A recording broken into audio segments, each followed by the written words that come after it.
Bonjour, chères étudiantes, chers étudiants.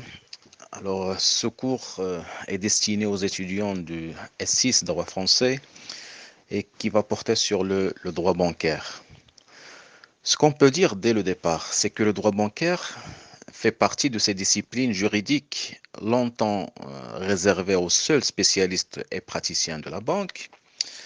La matière est loin d'être nouvelle et son intérêt n'est guère à démontrer, puisqu'elle occupe une place privilégiée dans les apports financiers entre différents opérateurs économiques, en l'occurrence les banques et leurs clients. La profession bancaire porte sur la circulation de la monnaie, qu'il s'agisse de crédit, de paiement ou bien de change, ou bien la marchandise traitée. On peut dire que cette marchandise n'est plus une somme d'argent comme elle était avant. On ne peut pas comprendre le droit bancaire sans essayer de le définir. Cette définition, certes, elle va faire référence à la pratique, elle va faire référence aux actes, mais on peut le définir comme l'ensemble des règles visant à régir les activités exercées à titre de profession habituelle par les établissements de crédit. Et il ressort de cette définition que le droit bancaire est à la fois le droit des banquiers, donc il est destiné ou bien il régit l'ensemble des professionnels, c'est un droit professionnel, et aussi le droit bancaire, c'est le droit des opérations de banque. Le banquier est un commerçant qui spécule sur la monnaie et le crédit, et les opérations de banque, donc, sont des actes de commerce, comme on va voir plus tard. Tous les actes énumérés par le Code du commerce, et notamment par le biais de l'article 6 du Code de commerce marocain, par exemple, citent la banque. Le crédit et les transactions financières sont des actes de commerce par nature. Par conséquent, et en se basant sur la conception objective octroyant la qualité de commerçant à celui qui exerce l'une des activités qui figurent dans l'article 18 d'une manière habituelle ou bien professionnelle, les établissements de crédit auront la qualité ou bien ils ont la qualité de commerçant. Cette commercialité des activités des établissements de crédit interdit à certaines personnes l'exercice de cette activité et exclut de son champ certaines professions et fonctions. Le développement des relations et opérations financières entre les différents agents économiques avait indéniablement contribué au développement du droit bancaire. Ce dernier n'a cessé de se développer à charge de contribuer à son tour au développement de l'activité des transactions financières parce qu'il y a une relation étroite entre le droit bancaire et les opérations, notamment à caractère financier. La pratique bancaire elle-même a connu une nette évolution à laquelle sans doute auront largement contribué les participations de banques étrangères dans le capital de banques nationales. L'économie mondiale aussi se base sur plusieurs mécanismes et institutions sans lesquels on ne peut pas parler d'un acte ou bien d'un cycle ou bien d'un cercle économique équilibré. Et les banques jouent un rôle primordial dans la garantie de cet équilibre et dans la sécurisation du système.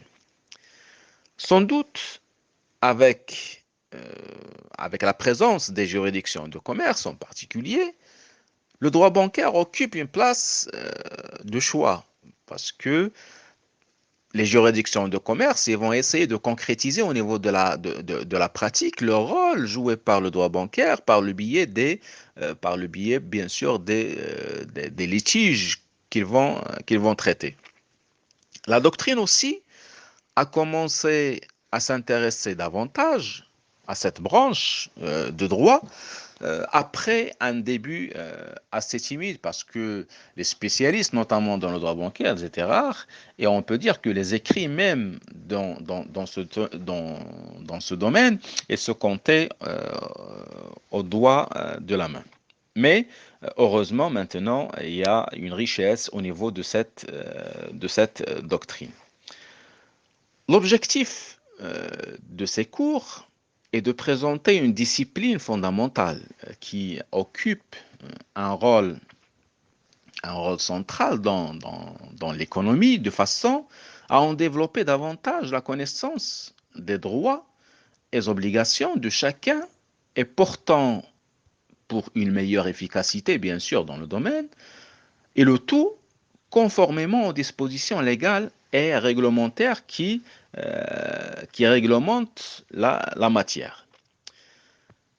C'est ainsi que des questions aussi essentielles, bien sûr, comme la question du contrat bancaire, le compte bancaire, le taux d'intérêt et commission, ainsi que les obligations et la responsabilité du banquier sous leurs différents concepts de façon claire, autant aussi sous l'angle pratique que théorique, à travers des définitions des différents concepts et notions, et des règles et conditions, les régissant et les effets juridiques à leur gestion. Alors, plusieurs axes peuvent être traités dans le domaine du droit bancaire. Je crois que on ne peut pas parler de droit bancaire sans parler du concept ou bien sans parler des institutions qu'on trouve dans ce droit bancaire, notamment par le biais des actes qui émanent de ces institutions.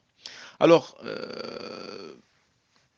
on dit que le droit bancaire est une branche du droit commercial, notamment par le biais de son relationnel qui existe, ou bien de sa relation qui existe avec le droit commercial. Le droit bancaire est une discipline qui emprunte à travers ou bien à diverses disciplines juridiques, exception ou bien sans citer le droit commercial qu'on a cité tout à l'heure, on peut dire que le droit bancaire, il entretient une relation étroite aussi avec le droit des obligations et contrats, et notamment par le biais de la question du contrat. Le droit bancaire, il occupe une place ou bien une relation avec le droit de la consommation. Le droit bancaire a des liens également avec le droit économique, en raison des nombreuses interventions de l'État dans un secteur qui est aussi essentiel pour l'économie marocaine et pour l'économie internationale. Le droit bancaire peut être défini comme l'ensemble des règles visant à encadrer les statuts, à encadrer les acteurs et les activités relatives au commerce de l'argent. Parce que quand on va parler des fonds, quand on va parler de l'objectif de ce droit bancaire, c'est la sécurisation, bien sûr, du commerce de l'argent, de la circulation de la monnaie, la circulation des fonds.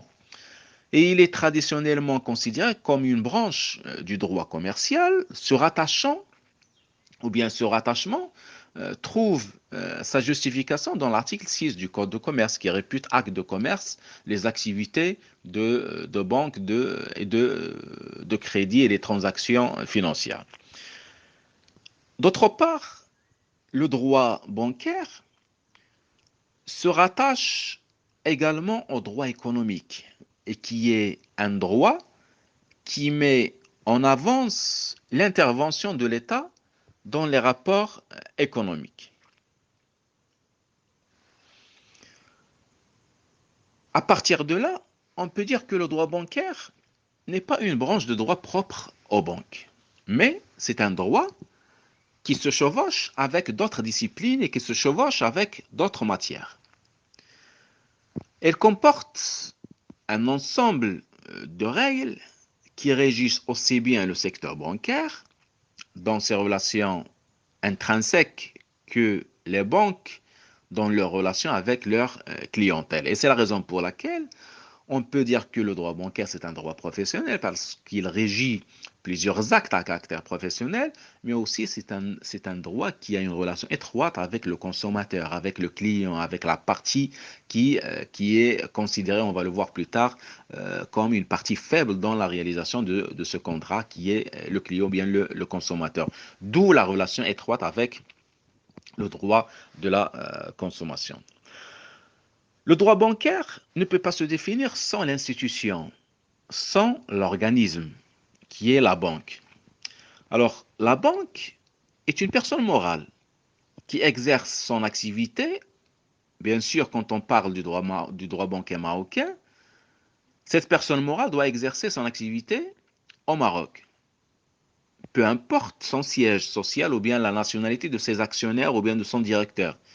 Et qui exerce, et ça c'est une deuxième condition, qui émane des textes, qui émane de la réglementation juridique au Maroc, c'est que cet exercice ou bien de cette personne doit exercer cette activité d'une façon habituelle et qui exerce habituellement une activité ou bien plusieurs des actions suivantes.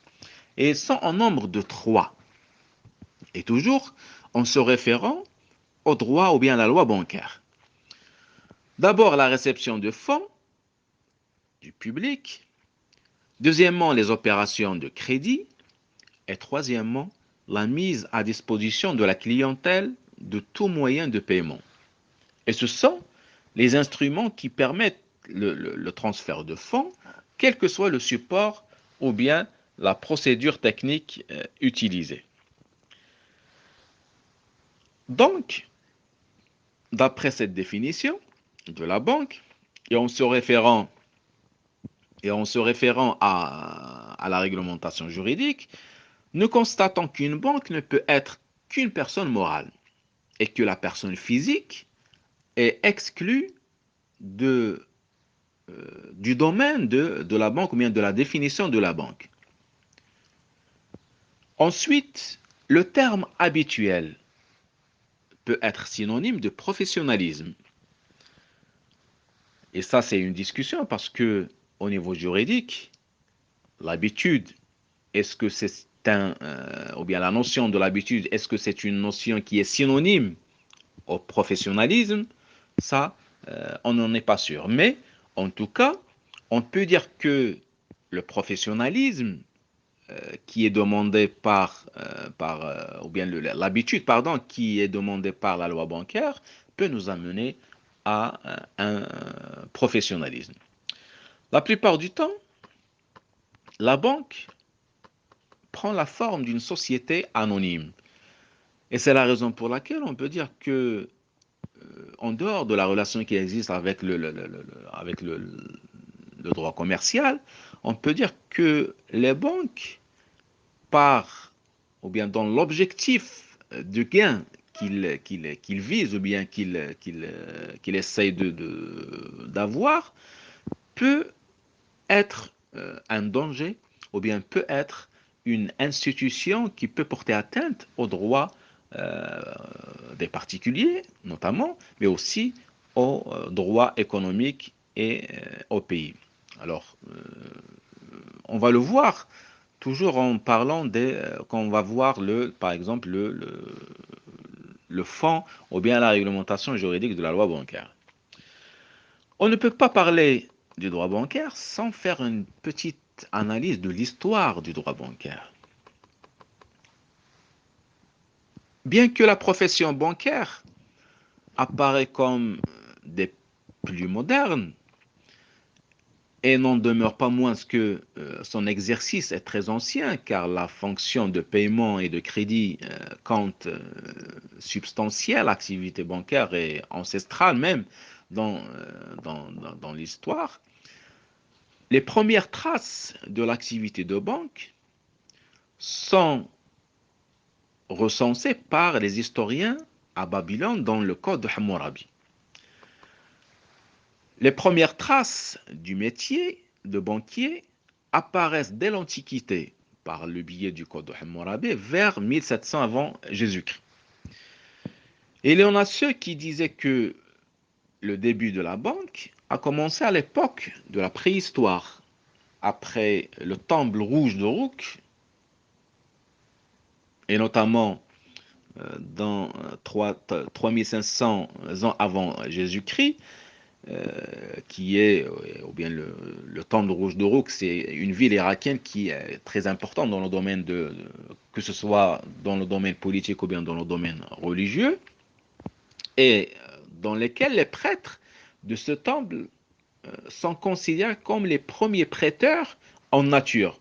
Bien sûr, parce qu'à l'époque, il n'y avait pas encore la monnaie ou bien il n'y avait pas encore l'argent. L'activité bancaire prend son véritable essor à partir du Moyen Âge. Malgré l'hostilité de l'Église catholique, par exemple, pour les métiers de l'argent, et dans lequel, ou bien à l'époque, on a établi une prohibition du prêt à intérêt. Mais, au niveau de la pratique, même malgré l'hostilité de l'Église, il y avait un exercice de cette profession. Le rôle du banquier se diversifie progressivement d'intermédiaires dans les opérations de change de monnaie dans les foires, et les banques deviennent dépositaires des fonds qu'on leur confie. Parce que quand on va parler, ou bien quand on parle d'une prestation, ou bien d'un rôle joué par une personne qui est le banquier, ça nécessite des mécanismes, ça nécessite du matériel. Et à l'époque, dans l'histoire, on parlait des coffres-forts. Alors puis, dispensateur de crédits, participant ainsi au développement du commerce national et international, et on parle à l'époque du commerce, que ce soit par le biais de la terre ou bien par le biais de la mer, euh, ou bien autrement dit du commerce terrestre ou bien du commerce maritime. L'histoire de la banque, pour certains, a commencé avec les activités des bijoutiers, les gens qui vendent des bijoux. Même si leur vrai travail est la fabrication de l'or, la vente de l'or, la vente des bijoux, mais ils ont pu développer plusieurs activités en parallèle très rentables avec le travail d'un banquier. Par exemple, la conservation des biens d'autrui, puisque les locaux de ces bijoutiers contenaient des coffres-forts. Alors, ces coffres-forts, ils étaient nécessaires pour la sécurisation des fonds donnés par les gens. Après, on a pu, ou bien il a pu prêter une partie de cet argent, et toujours on parle des bijoutiers, contre des intérêts, puisqu'on n'imaginait pas la possibilité que les clients demandaient leur argent d'une façon totale, et que tous les particuliers, tous les gens vont demander la restitution de leur argent, et c'est la raison pour laquelle les bijoutiers ils ont entamé, ou bien ils ont procédé à une première activité de la banque, c'est notamment dans le prêt donné aux autres personnes. Les Grecs, les Romains et les Égyptiens étaient aussi des banquiers dans le bassin méditerranéen. En Europe du Moyen Âge, ce sont les Juifs notamment qui ont monopolisé ce commerce en concurrence avec les Lombards. La banque a évolué d'un simple commerçant de la monnaie ou bien d'un simple commerçant qui est réceptionniste de l'argent à un protagoniste principal dans l'économie nationale et internationale. Parce qu'on ne peut pas imaginer, et notamment dans un monde qui est libéral, dans un monde mondialisé, on ne peut pas imaginer un commerce, on ne peut pas imaginer une activité commerciale, une activité financière, sans le rôle joué par les banques, notamment par le biais des projets que les banques peuvent établir. Et on peut dire que la banque est la première source de financement. La première source de financement, que ce soit pour les simples particuliers, et la première source de financement pour les grands projets établis dans un pays. C'est le moteur fondateur dans les échanges commerciaux avec la banque. Sans la banque, on ne peut pas parler d'un cycle qui est sain. Quand on parle du système économique et quand on parle de la circulation des fonds, un principe fondamental doit régner ou bien doit exister. C'est le principe de la confiance. La confiance de la clientèle, qui est une personne physique ou bien une personne morale, et la confiance de la banque aussi vis-à-vis de ces personnes. Parce que sans la confiance établie entre le banquier et la personne, entre la banque et la personne physique et morale, on ne peut pas parler d'une circulation fluide de la monnaie, d'une circulation fluide des fonds. La question qui se pose, où se situe la confiance de ces protagonistes? Où se situe la confiance de la banque vis-à-vis sa clientèle, vis-à-vis les consommateurs? On peut dire que cette confiance peut être établie, et notamment dans le contrat de prêt, dans le remboursement de ces prêts et le remboursement des crédits, bien sûr, sans difficulté et sans contentieux, parce qu'on sait très bien que s'il n'y a pas un remboursement qui est sans problème, on peut parler des pertes, que ce soit des pertes au niveau du temps ou bien des pertes au niveau budgétaire. La confiance aussi de la clientèle vis-à-vis de la banque, parce que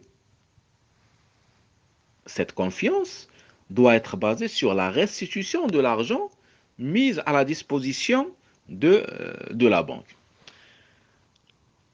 L'évolution du marché économique international aussi a poussé les pays à revoir l'arsenal juridique de la banque d'une façon à chercher une harmonisation avec les nouveautés des mécanismes internationaux. On parle du commerce électronique. On parle de l'apparition, par exemple, de la monnaie électronique. Parce que le développement des techniques, le développement des institutions, notamment des institutions étrangères, ont conduit les législations internes, et notamment le législateur marocain, à adapter sa réglementation juridique interne avec le développement et avec la réglementation internationale. Et le commerce électronique et l'apparition de la monnaie électronique, ce ne sont que des exemples pour montrer la recherche de cette harmonisation, notamment par la loi bancaire ou bien la dernière loi bancaire numéro 103/12, qu'on va essayer de voir et de traiter aussi. Alors, à partir de là, on peut dire que le droit bancaire, il a une place très importante. Il a une place capitale dans l'économie et dans la sphère juridique. Une sphère juridique qui doit être à la hauteur au niveau de sa réglementation, et on ne peut pas comprendre cette sphère, on ne peut pas comprendre la réglementation sans faire un lien entre le droit bancaire marocain et la réglementation d'autres pays. Et c'est la raison pour laquelle on va essayer de piocher quelques éléments du droit international pour essayer de les comparer avec la réglementation interne. Une attention particulière va être destinée à la réglementation de la loi bancaire ou bien de la dernière loi bancaire, la loi qui porte le numéro 103/12 et qui a essayé d'être en harmonie et d'être en conformité avec l'évolution, avec le développement des mécanismes et des actes et des institutions à caractère budgétaire. Alors, le tout, on va essayer de le voir, mais avant de piocher ces éléments de fond, il est nécessaire aussi de continuer sur une petite introduction toujours dans l'objectif de comprendre et d'évaluer ce droit bancaire au niveau interne.